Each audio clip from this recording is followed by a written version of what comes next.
Asambleísta Silvia Salgado.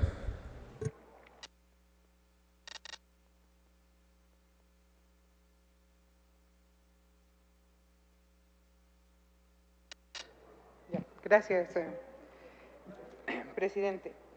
Compañeras y compañeros asambleístas, en este primer debate de esta ley es importante hacer el esfuerzo, digo yo, para cumplir una responsabilidad que tenemos como asamblea, pero frente a un tema no fácil de entender, digo así, y de comprender, porque generalmente nuestros criterios van a estar limitados desde nuestras propias visiones.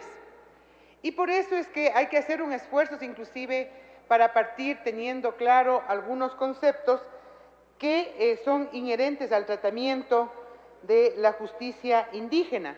Y por eso quiero iniciar precisando un concepto que me parece fundamental, y es el referente a la cosmovisión.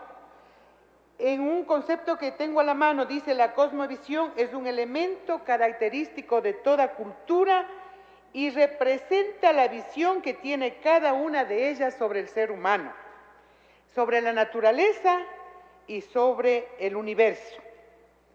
Y en lo referente a la cosmovisión indígena, señala que se caracteriza por una visión del mundo donde no existe separación entre lo natural, lo social y lo espiritual.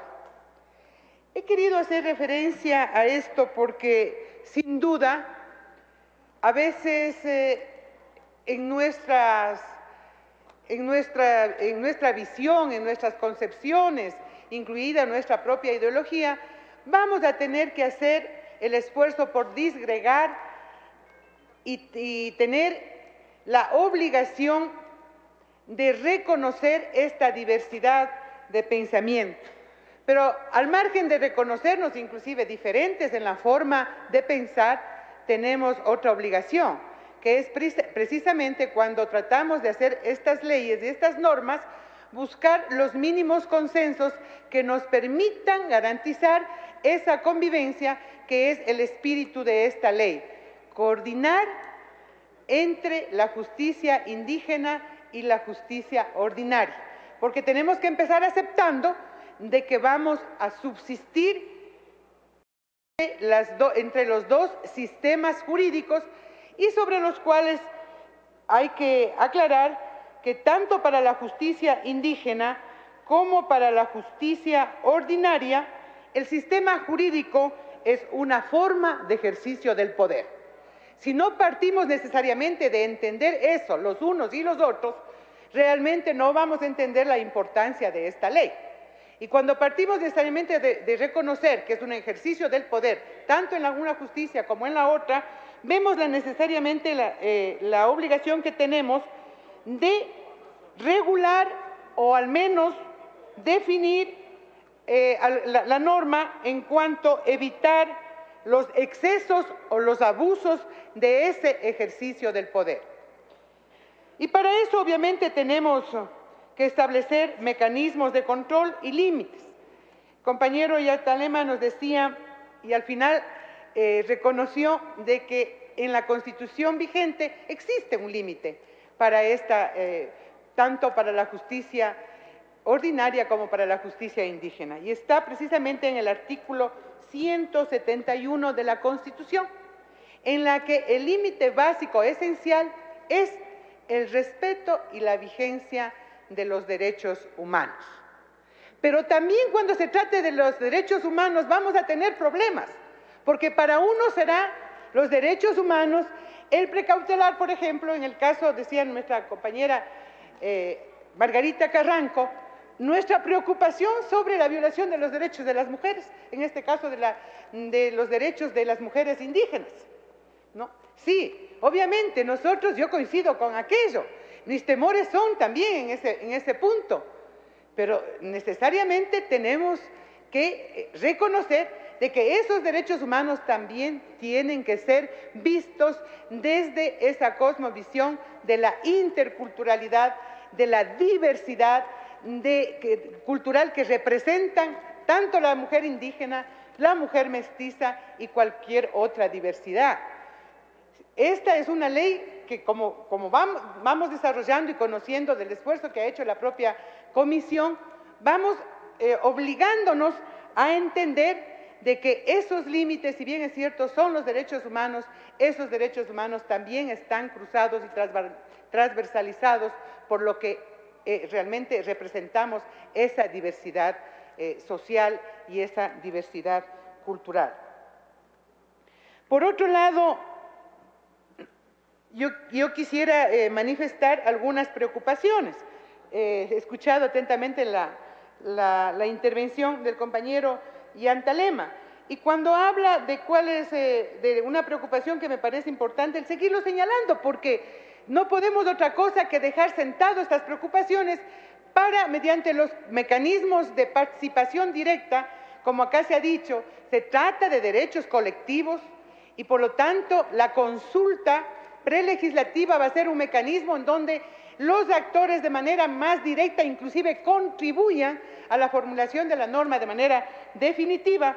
Yo creo que hay que dejar planteadas esas inquietudes. Y una de ellas, diría yo, ¿cuáles son las garantías que exigen que esos conflictos se solucionen con imparcialidad, con independencia y que se cumpla el derecho de la defensa ante cualquier acusación?